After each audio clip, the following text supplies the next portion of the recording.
Bismillahirrahmanirrahim. Assalamualaikum warahmatullahi wabarakatuh. Izinkanlah saya Ahmad Dhani Aswin dengan NIM D0211911026 dari mahasiswa Teknik Mesin angkatan 2019 kelas Bioenergi. Di sini saya akan mempresentasikan hasil kerja tugas saya mengenai bioenergi dengan judul Pembangkit Listrik Tenaga Biomasa atau PLTBM di Indonesia. PLTBM yang akan saya angkat ialah PLTBM yang terletak di Desa Wajak Hulu, Kecamatan Siantan, Kabupaten Mempawah, Provinsi Kalimantan Barat. Adapun 4 poin yang akan saya bahas. Yang pertama mengenai background dari PLTBM itu sendiri dengan berdasarkan kepada Outlook Energi dan Indonesia Clean Energy Outlook 2020. Yang kedua, raw material atau bahan baku.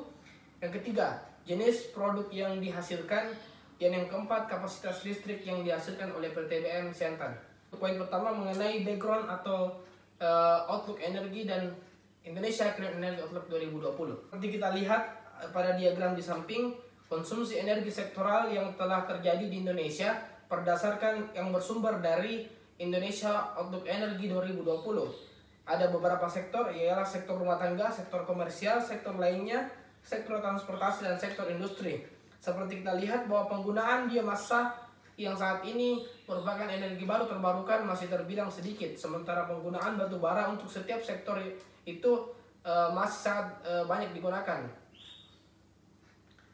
Kemudian untuk terkhusus pada sektor industri, penggunaan biomasa masih digunakan hanya sekitar 13%, sementara untuk batu bara ialah sebesar 30% yang dapat dikatakan sebagai energi fosil, sementara biomasa ialah energi baru terbarukan. Kemudian untuk penyediaan energi saat ini. Penyediaan energi saat ini masih sangat didominasi oleh bahan bakar fosil seperti batu bara, minyak bumi, dan gas alam. Yang sementara itu energi fosil merupakan energi yang dapat habis jika digunakan secara terus-menerus. Dan energi fosil juga tidak ramah lingkungan karena menimbulkan emisi yang dapat menyebabkan pencemaran udara. Seperti kita lihat bahwa penyediaan energi melalui grafik ialah minyak bumi tertinggi dengan 569, kemudian batu bara dengan sebesar 483, dan gas alam dengan 288, sementara biomasa terletak pada peringkat keempat dengan 68. Berikutnya proyeksi bahan bakar pembangkit. Seperti judul yang saya bahas ialah mengenai pembangkit listrik, sehingga kita hanya fokus pada bahan bakar pembangkit itu sendiri. Pada tahun 2018, penggunaan batu bara sebagai bahan bakar pembangkit listrik sangat dominan, ialah sebesar 66%, sedangkan gas alam dan minyak bumi sebesar 13%.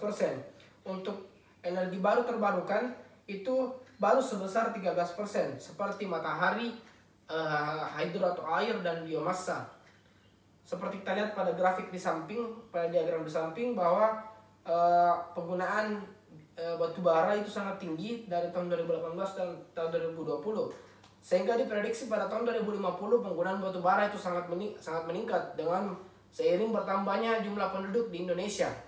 Oleh karena itu energi baru terbarukan seperti energi biomasa harus segera dikembangkan, karena seperti yang kita ketahui energi baru terbarukan merupakan energi yang dapat diperbaharui secara terus-menerus serta ramah lingkungan. Berikutnya sumber yang saya angkat dari Indonesia Clean Energy Outlook 2020 ialah faktor-faktor yang membentuk dan prospek energi bersih. Poin pertama ialah faktor ekonomis. Seperti yang kita ketahui bahwa saat ini Indonesia masih minim dalam menerapkan energi baru terbarukan, sehingga dengan penerapan ini mungkin bisa lebih menekan pada sisi ekonomis, karena pengolahan dari energi baru terbarukan khususnya di energi biomasa itu sangat sederhana dan sangat simpel dalam pengolahannya, sehingga tidak membutuhkan biaya yang banyak.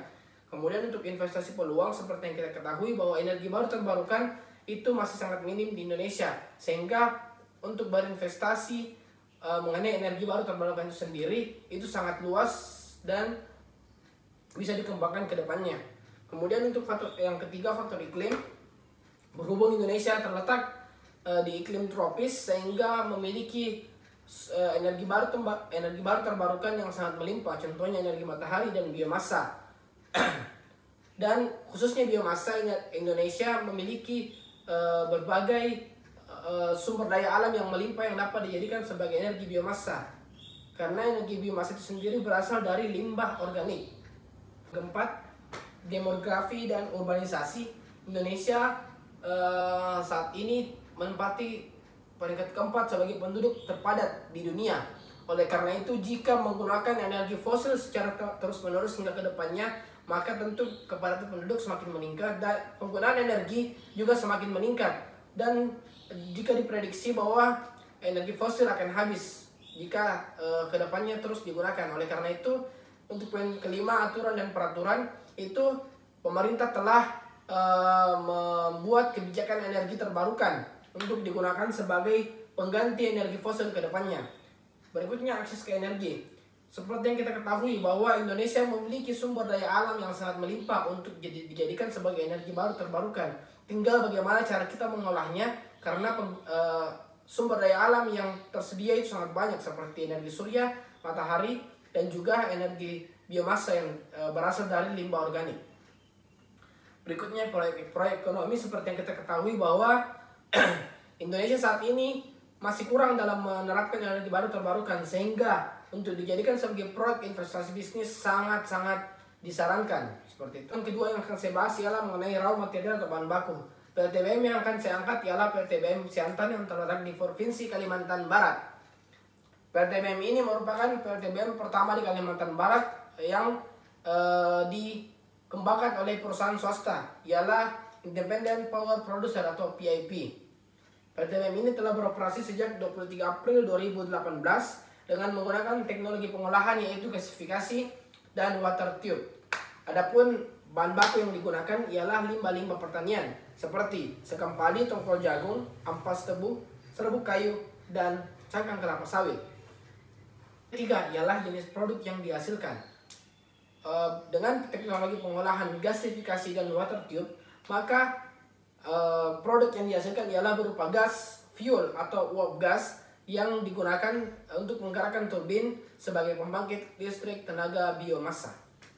Untuk kapasitas listrik yang dihasilkan ialah sebesar 15 MW dan nantinya akan disalurkan dengan jaringan 20 kV milik PLN yang memiliki panjang kabel sebesar 5,6 km yang nantinya akan disalurkan kepada rumah-rumah di sekitar pembangkit listrik dan digunakan untuk proyek-proyek industri. Mungkin hanya itu yang dapat saya sampaikan. Kurang dan lebihnya mohon dimaafkan. Wabillahi taufiq wal hidayah. Wassalamualaikum warahmatullahi wabarakatuh.